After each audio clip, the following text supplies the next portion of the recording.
I used to say to myself, I want to get as big as possible.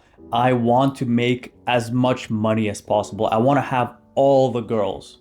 I want to walk into a room and everyone's going to have respect for me. But saying those things to myself never actually brought me any closer to my goals. As young guys, we all have those ambitions where we want to be the best at something. Maybe you're into sports, so you want to be the best player at whichever sport that you're doing.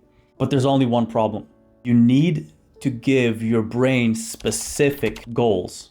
It's going to be very, very specific. You see, our brain doesn't function on general direction. You can't just tell it, I want to get huge.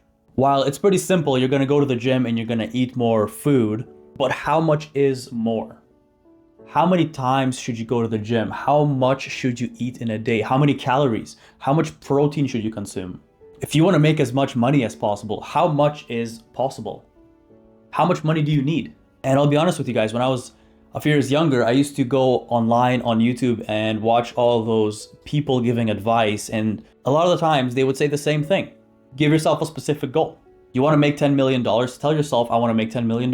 And I used to always think, why the hell would I say that to myself? Why would I limit on what I want to achieve? What if I want more? Maybe that's enough, maybe it's not. I don't really know until I get there, but what if I want more? How can I set an ideal body that I want to achieve if I don't have it yet? What if I don't know when I'm going to want to stop? What if I don't want to stop? Is 150 pounds good enough? Is 200 pounds? What about 300 pounds? How big do you want to get? And they were right. They were absolutely on point. There's this weird thing our brain does. It almost doesn't comprehend a general statement. When you tell your brain, I want to lose weight, it's like it's in one ear, out the other. It's like, cool, okay, let's go ahead and work out. That's about it. You're not really gonna change much about yourself. But as soon as you tell yourself, I need to lose 10 pounds, your brain starts feeding you the right information to make it happen. Let's think about this. You want to lose 10 pounds. So now your brain has a number in mind. What you're going to do is either research how do you lose 10 pounds. Maybe you're going to cut down your calories. How much calories make up a pound of fat? You're going to plan out a workout routine. Maybe you're going to go on a run for 1 hour every single day. But now you're working with actual quantifiable metrics. It's not just words in the air. Do you see what I'm saying?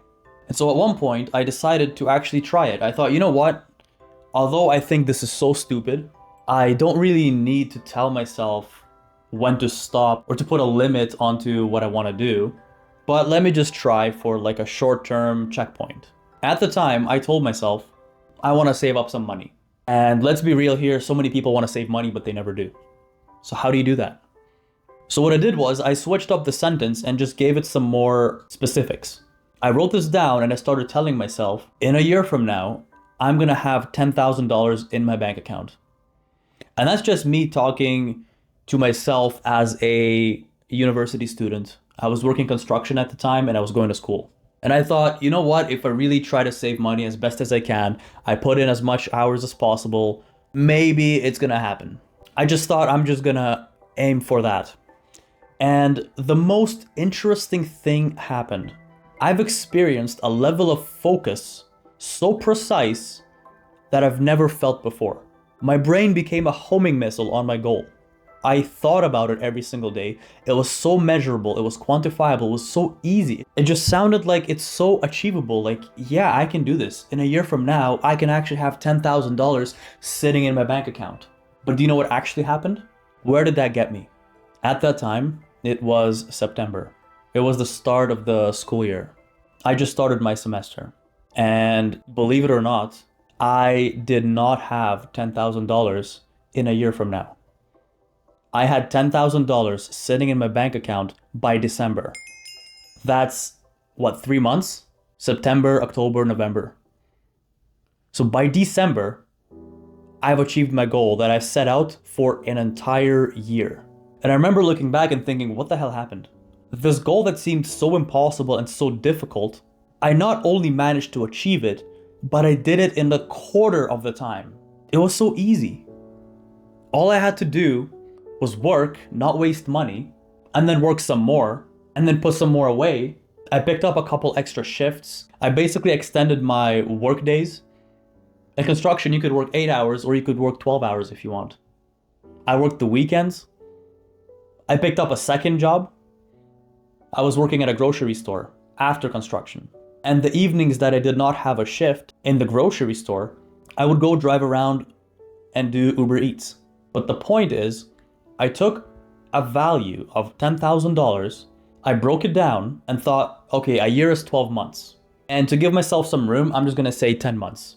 So that means I just need to put away 1,000 every single month. Okay, now we're getting somewhere. But if my expenses at the time were 1,000 a month to just live, to just exist, the bare minimum, and I needed to put away an extra 1,000, so that means I need 2,000 a month. And in order to make 2,000 every single month, if I was to just work for 20 days, which is basically 4 weeks, 5 working days in a week, which is simply $100 every working day. If I could make $100 every working day, I would hit my goal in 10 months. Plus, I gave 2 months of room just in case some other bills came up or I wasn't able to work for some reason. And that was such a low bar for me because I thought, well, wait a minute. What if I just made 200 a day?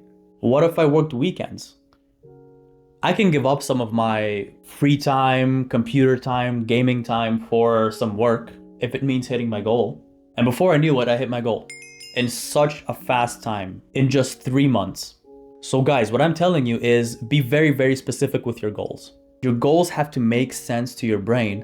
Then it's gonna give you ideas of how to achieve that goal.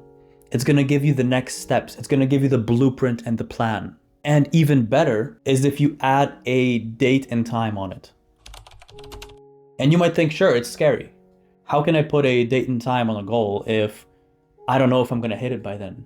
If you were to tell your brain you need to put away $10,000 by the end of the year, that sounds so scary, you're not even gonna start. It just sounds like too big of a task. But if you told your brain you got 10 months for that, well, now you can reverse engineer that. You can say 10 months, 10,000, that's 1,000 a month. So you basically start making a plan when you have a date and time. But if it's arbitrary, if it's just a general amount of time, you don't even give yourself a year. You just say, in general, that's never happening.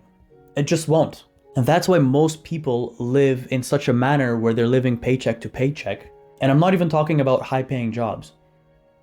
Because even with low-paying jobs, I was able to put away money.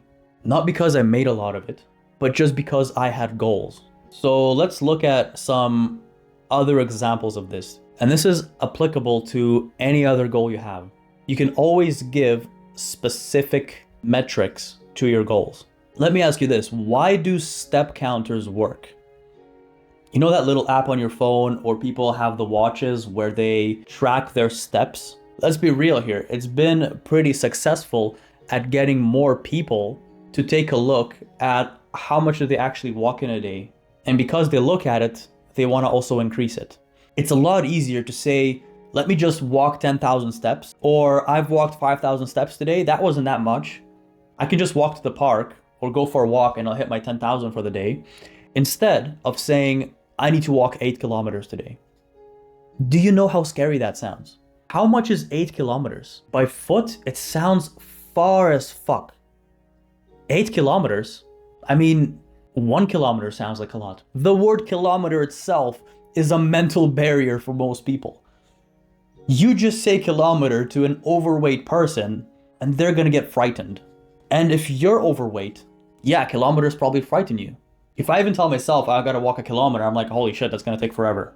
I don't know, maybe it's gonna take 15, 20 minutes, but it just sounds like a lot. Do you see my point? But if I look at my phone and it's showing 3,000 steps for the day, I'm like, what? I barely even walked 3,000 steps. I'm gonna end the day with 20,000. It's because of how simple it is. Let's say you wanna reduce your screen time. You notice you spend a lot of time on your phone, you're either scrolling on there, replying, talking to people. You probably tell yourself, I gotta spend less time on my phone. But that's not useful, is it? You probably don't actually do anything. Maybe one day you're like, okay, yeah, I gotta spend less time on my phone, so you put it in your pocket. And then the next message comes in and you take it out and you forgot about the idea you just had. How about you try this? Go onto your phone settings, check how much screen time you have.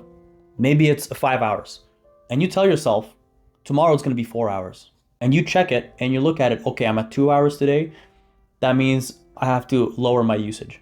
And as soon as you pay attention, you won't even drop it by 1 hour. You're gonna drop it by 2 hours, 3 hours, because you're gonna be so conscious of it.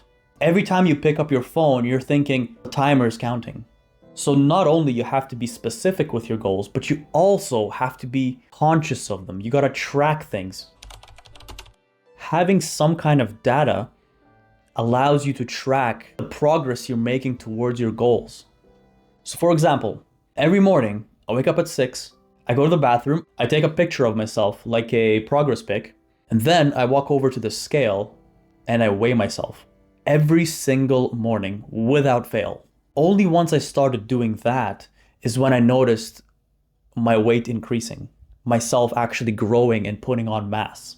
Whenever I don't do that, or when I haven't been doing that, it's been stagnant, flatline, or even dropping. Guys, I started my fitness journey when I used to weigh 50 kilos. 50 kilos is about 120 pounds. No, I think it's not even that. It's like 110. You gotta multiply 50 by 2.2, that's about 110. I mean, that's embarrassingly low. And I was about 15 and a half at the time. That's about when I started working out seriously and eating more. But that only got me so far because I used to tell myself, just eat more and more and more. And about a year later, I was weighing about 120 to 125 pounds. So something worked, but it didn't work for long because I wasn't tracking anything. I just kept telling myself, eat more, work out more, eat more, and that was it. And I really started getting stuck around there because I just kept doing the same thing, but I wouldn't realize that I'm not actually making any progress. And that's natural. Everyone who goes to the fitness journey hits a plateau. And only many, many months later, I realized, wait a minute, I wasn't actually eating that much. Not as much as I thought. It's such a rookie mistake. I thought I was eating a lot because I was never hungry, but what I was eating and the amount of calories and the protein, it wasn't enough. It wasn't nearly enough. So then I organized everything into a system. I started eating a set amount of times per day. I think it was 4 or 5 times a day. Immediately, I started to see results. So the numbers on the scale started going up. And this would happen to me all the way up until now. Every time I stop tracking my weight, my food, my weight stops. It just stops increasing. And what's scary to think is that I've had years where I maintained the same weight. Sure, I was busy with business and other things, but I wasn't tracking any of my fitness stuff. I just kept going to the gym, still every single day, hitting the workouts, doing always the same weight, never actually progressing, and not tracking how much I'm eating, so my weight stayed the exact same. And so I've been pretty consistent with tracking everything that I'm doing, and now I'm about to hit 80 kg. I'm just about there, which is about 180 pounds. For me, that's a huge achievement. But I'm only able to get there because I've been tracking what I'm eating and how much I'm eating every single day. I wasn't just telling myself, eat more, because eat more never works. As a matter of fact, I just ate right before recording this video. So my stomach's huge right now. Next time when one of your friends says anything along the lines of, I gotta do more of that, watch if they actually do it or not. You can call them out, sure, but also just watch. If they say, I gotta eat more, watch how they just eat one more meal that day, and the next day it's back to the same. Or if someone says, I gotta work more, I gotta study more, I gotta use my phone less, I gotta get out more, anything like that. Watch how their behavior stays the exact same. Nothing actually changes. This is exactly what happens to you every time you tell yourself, I'm gonna do X more. So for guys like us, guys that want to actually move forward, grow, hit a bunch of goals, very ambitious, don't make this one mistake that I made. You're going to save yourself so much time. Always make your goal specific. If you can, also put a date and time on it. Even if it's just roughly. You want to get a girlfriend by April 20th. Why April 20th? I don't know, it's just a random date. It's not significant. But watch how your mind changes. you're immediately going to be on the lookout for girls that may be open to dating. You're going to start maybe going on dating apps if you want. You're going to start approaching girls. You're going to start chatting them up as opposed to saying, I'm going to get a girlfriend at some point. And always track your progress, because only while you're a beginner at anything you do, you're going to see results, even if you don't track it. But as you start getting further into whatever you're doing, you're going to slow down your progression, and you might even plateau completely. You're just going to flatline it if you're not tracking what you're doing. This is like the fifth take. Guys, if you learn something or you got value from whatever I just shared, and you like listening to me talking at you and sharing my experiences, then hit thumbs up, subscribe, whatever, do the magic. Only if you want though. And let's keep growing. Catch you guys in the next one.